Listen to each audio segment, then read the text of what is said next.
Good morning, Morai V'Rabotai. Be'ezrat Hashem, Mincha is going to be 4:15. The learning today is sponsored Le'ilui Nishmat Daniel ben Tzipora Ruach Adonai Tinechenu Began Eden. As we were mentioning yesterday, the halacha of making ice on Shabbat for the purpose of Shabbat, there's an interesting reverse halacha. If a person has meat that is raw in the freezer and he wants to defrost that meat so that he can go and make a barbecue on Motzei Shabbat. Now, if he waits until Motzei Shabbat to defrost it, he's going to be starting the barbecue perhaps at 1 o'clock in the morning, right? It's not really practical. So is he allowed to take it out, maybe Shabbat afternoon, maybe Shabbat morning, in order for it to be defrosted on Motzei Shabbat, or is that an act of preparation for Motzei Shabbat? So Rav Ovadia writes very, very powerfully, he says, based on several sources, that's not called preparation. When we say preparation, I'll give you as an example. Let's say a person says, I have half hour of time it's going to take me to wash the dishes. Now the half hour of Motzei Shabbat I need. So I'm going to do it on Shabbat, so I don't have to work that half hour on Motzei Shabbat. That's preparation. Because what you're essentially saying is I'm trying to save that time of the action so I don't have to do it on Motzei Shabbat since it takes so long.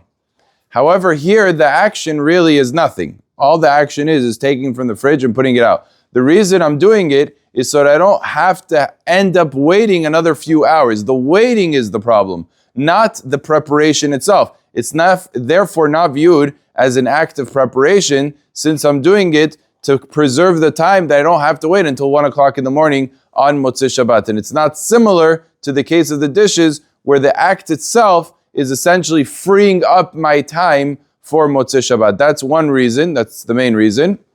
Now, based on that reason, one could argue that with making ice, you could say the same thing. You say, I'm making the ice on Shabbat, maybe I'm doing it for Motzei Shabbat, but I'm really just saving the time. So why should that be prohibited, just like defrosting meat is allowed? Why do we say by the ice that it has to be done for the sake of Shabbat? So this is a great question, but there's a few answers one could say.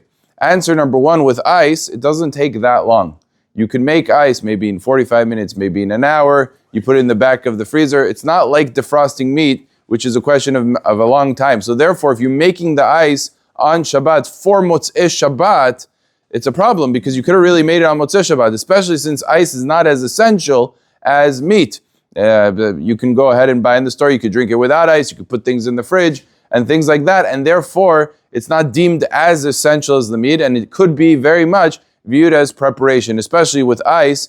It's not the same. Meat, you're basically restoring it to its original state. And ice, you're making it into something that was not its original state. So that's a little bit of a difference as well. So there's a few differences, a few reasons to be mechalek, and therefore, specifically by ice, you're only really permitted to make the ice if you need it for Shabbat, but not if you need it for Motzei Shabbat, because then that's a very clear act of preparation, as opposed to the case of the meat, which would not be viewed, the defrosting of the meat would not be viewed as preparation. Some have a question, what about muktzeh? The meat is raw. How can you move it? It might be muktzeh. Shulchan Aruch meforash, raw meat is not called muktzeh. It's not in the category of muktzeh. Same thing for, interestingly, raw chicken.